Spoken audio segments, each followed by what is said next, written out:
প্রথমে তেলের মধ্যে লাল মরিচের গুঁড়া দিয়ে এখন ডিমগুলো দিয়ে দিলাম। ডিম হালকা ভেজে নিয়েছি। সবথেকে সহজ এবং কমন একটি রান্না ডিম ভুনা। প্রিয় দর্শক, আসসালামু আলাইকুম। আজকে খুব মজাদার ঝাল ঝাল করে ডিম ভুনা করব।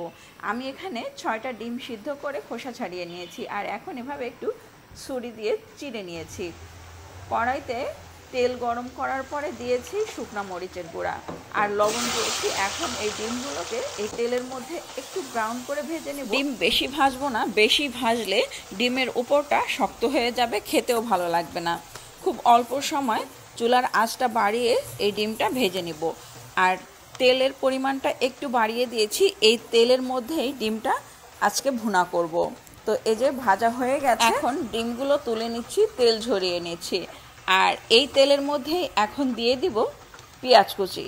আমি এখানে 2 কাপ পরিমাণ পেঁয়াজ কুচি দিয়েছি। পেঁয়াজ কুচির পরিমাণটা একটু বাড়িয়ে দিয়েছি যাতে করে মশলাটা অনেক ঘন হয়ে যায়। দিয়েছি 2টা তেজপাতা। আপনারা চাইলে এখানে গরম মশলাও দিতে পারেন। আমি গরম মশলা দিলাম না, গরম মশলা আমার কাছে ভালো লাগে না। এখন দিয়ে দিলাম একটা টমেটো কুচি। টমেটো কুচি করে কেটে নিয়ে পেঁয়াজের সঙ্গে টমেটো হালকা ভেজে নেব।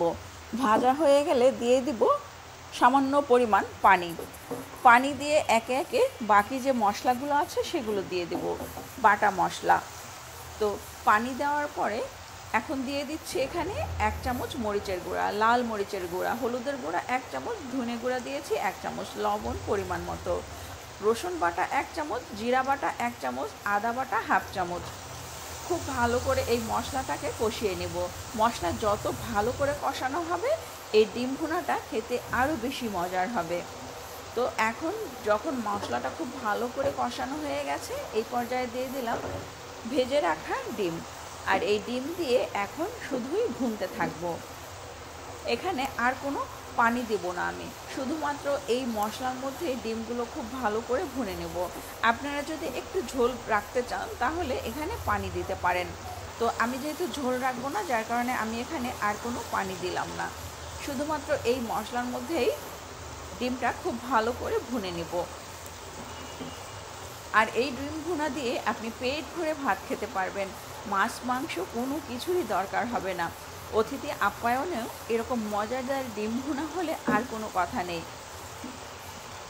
পরিবারের ছোট বড় সবাই খুব পছন্দ করবে। তো এই যে ডিম ভুনা হয়ে যাওয়ার পরে সবশেষে আমি দিয়ে দিচ্ছি ধনেপাতা কুচি। ধনেপাতা কুচি দিয়ে এখন নামিয়ে নেব। হয়ে গেল মজাদার ডিম ভুনা, ডিমের কারি। যারা ঝাল ঝাল হোটেল স্টাইলে ডিম ভুনা খেতে চান তারা এভাবেই ডিম ভুনা করতে পারেন। খেতে অসাধারণ মজার হয়।